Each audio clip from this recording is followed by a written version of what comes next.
So today, I'm going to give you my reasonings as to why you should not start out riding motorcycles on a Honda Grom.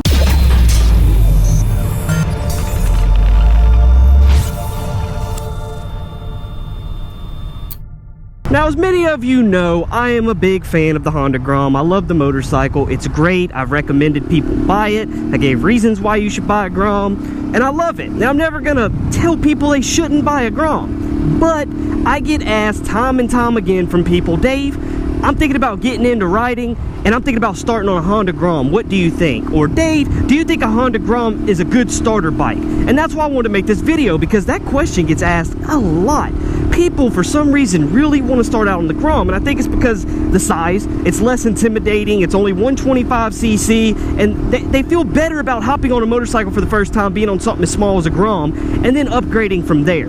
However, I do not think that you should start out on a Grom, and I've said this before in other videos, but I never made a dedicated video to it, and there's many reasons why. Now, before I even get into it, before I even start to get into it, I'm just going to address that there's going to be a lot of people, probably, in the comments of, I started out on a Busa and I was just fine. I started out on a 1K. I was just fine. I was 750. I was 600. And that's great. You're a Billy badass. You know, everybody wants to be you. You know, I can't say anything bad about you, man. I can't say nothing bad about you. You're just fucking awesome. But no, really, people do it all the time, and people are fine. And it's always going to come down to the rider. Always going to come down to the rider. And that's something that I cannot predict what type of rider you are after you watch this video. I don't know what type of personality or how you ride a motorcycle or how you will take it when you first get one. But we're going to take it as if you're trying to be as safe as you can be and do the right thing and start on the right size motorcycle. So that's what I'm going to tell you now. So the number one reason for me of why I don't think you should start on this damn bike is because of its size, its profile. It is a very short and slim bike. It gets missed a lot in traffic, a lot more than any of the other bikes that I've owned. So if you're a new rider, you're just starting out, you're trying to be safe and get the right bike for a newbie to help you get your legs under you, get some miles under your belt, you don't want to start on a damn Honda Grom, because the chances, and again, it's all chance. It's chances. It's on you, the rider. Random ass chance of people missing you or not. There's no exact freaking science to it, okay? There's no right or wrong answer. You know, there's gonna be people that disagree with me. There's gonna be people that agree with me. There's gonna be people that are confused after they watch this video. But I'm gonna try to explain it to the best of my damn ability. Now, you're a brand new rider. You just got on your Grom that you just bought, okay, from the damn dealership or from an individual, whatever, and you're riding on the street. It's a fact, for the most part, that you are going to be more likely to be missed by a car in traffic than you are if you were on a bigger bike, such as, say, a 300, a 650 maybe even, because of the size and the profile of this bike. Now, when you're a brand new rider, you don't really have the miles under your belt. Do you know how to just quickly swerve like that out of the way of something? I mean, you might try to turn the bars to the right to go right and go left right into what you don't want to go into. I did a whole counter steering tutorial, and that's one thing that new riders do wrong. I've seen people try to go around corners or around curves and the twisties, and they're fighting the bike because they're going left, they're leaning left, but they're turning the bars left, and they're doing like this, trying to fight the bike around the corner. And if you're a brand new rider, that's something you don't want to do. Let's say, you know, you're riding on this little 2-lane road here, you're over here, and you freaking train, I'm doing a video here. Let's turn around and do another demonstration, shall we? Considering the train ruined my damn day. So you're right here, a car's to your left, you're just cruising. All of a sudden that car starts to come over on you, right?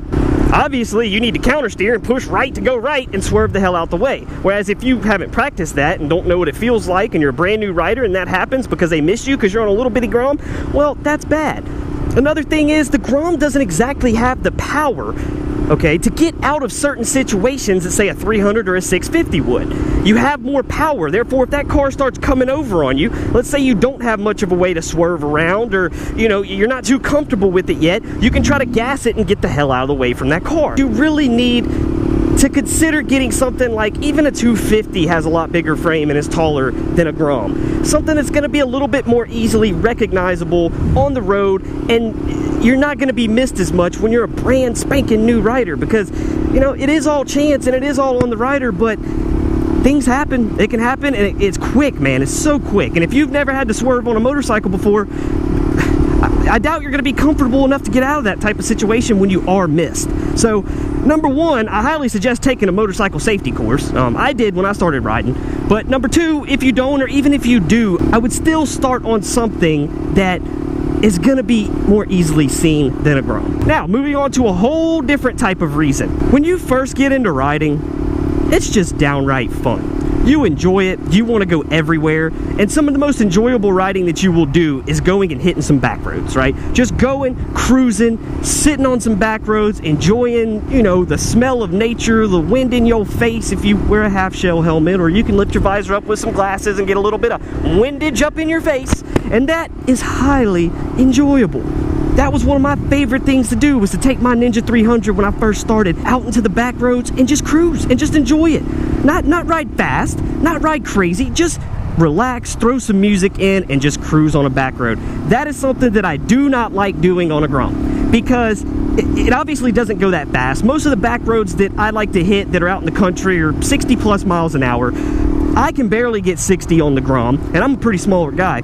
It's just not nearly as enjoyable. There's a lot of vibration in this bike at high RPMs. You're gonna be in high RPMs on a 60-mile-an-hour road.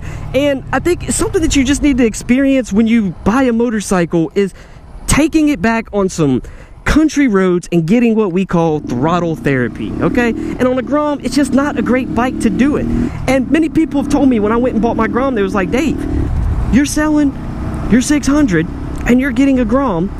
That's not a smart move, because you need to have a bigger bike to supplement it. You need a bigger bike and then the Grom, and they're 100% correct. But I've explained it before, I did it because of financial reasons, because I couldn't afford to make a vlog every single day for $7 or $8. And the Grom, I spend like $1.50 a day. It's a really big difference on the wallet on a monthly basis. So I have only a Grom, and I enjoy it, but I do miss having that big bike, man. I miss being able to just go and cruise in, you know, third gear down some country roads, fourth gear, and just enjoy the shit out of myself and not have to worry about all the vibrations and how slow the Grom really is.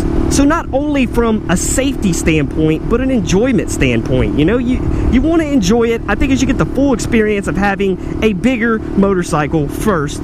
You know, I'm not saying go for a 1000 or a Busa. I mean, you can very well do it. Many people do. You know, I'm not saying nobody can start on a bigger bike than a 300, but if you want my honest to God opinion, a 300 is a really forgiving motorcycle.